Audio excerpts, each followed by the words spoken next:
ఎకరాలు అసెంబ్లీ ఈ గొడవ ఉంది. ఇప్పటి నుంచి ఏం చేస్తారో చూడాలి. ఆల్రెడీ వాలంటీర్లలో ఒక 90 వేల మంది ఏమో రిజైన్ చేయడమో తొలగించబడ్డమో జరుగున్నది. మిగతా 1,00,000 ఉన్నారు.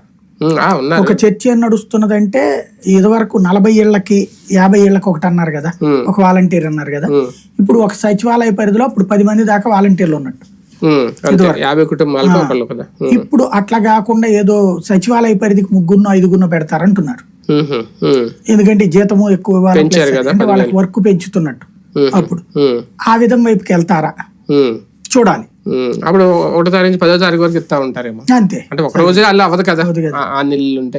ఒక రకంగా వాలంటీర్ వ్యవస్థ అయితే కంటిన్యూ చేసే ఆలోచన ఉంది. అంటే ముందు వెళ్ళి చెప్పారు కదా, అంతే. మళ్ళీ జన్మభూమి కమిటీ లాంటి ఏమన్నా రీప్లేస్ చేస్తారా? లేదు, అది చూడాలి నెక్స్ట్ ఏంటనేది. మనం ఇప్పుడే జడ్జ్ చేయలేము. కానీ వాళ్ళైతే వాలంటీరే ఉంచుతానన్నారు కాబట్టి దాన్ని జన్మభూమి కమిటీ లాగా మారుస్తారా అనేది ఇప్పుడే తేలదు.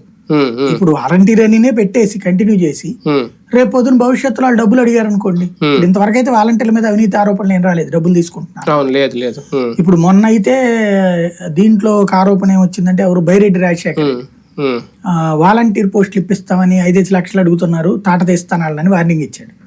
ఇదివరకు వాలంటీర్ రిక్రూట్మెంట్ దగ్గర ఎవరు లంచాలు తీసుకున్నట్టు చూడాలి.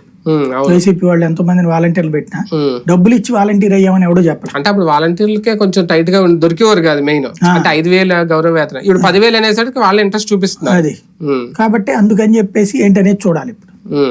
కానీ రేపు 1వ తారీఖున అంటే బడ్జెట్ ప్రకారంగా ఇవ్వాల్సిన డబ్బులు ఏదో ఇప్పటికే అప్పులు ఉన్నాయి, 42,000 కోట్లు ఎంతో రావాలి. ఇదంతా సింపుల్ గానే అయిపోద్దా? మొత్తం 7,000 రూపాయలు ఇవ్వాల్సి వస్తుంది అనుకుంటే ఇప్పుడు చంద్రబాబు గారు చెప్పిన దాని ప్రకారం సెప్టెంబర్ అక్టోబర్ దాకా ప్రాబ్లం ఉండదు నాకు తెలిసి, నాకున్న అవగాహన ప్రకారం. ఎందుకంటే ఇప్పటికే ఇప్పుడు జగన్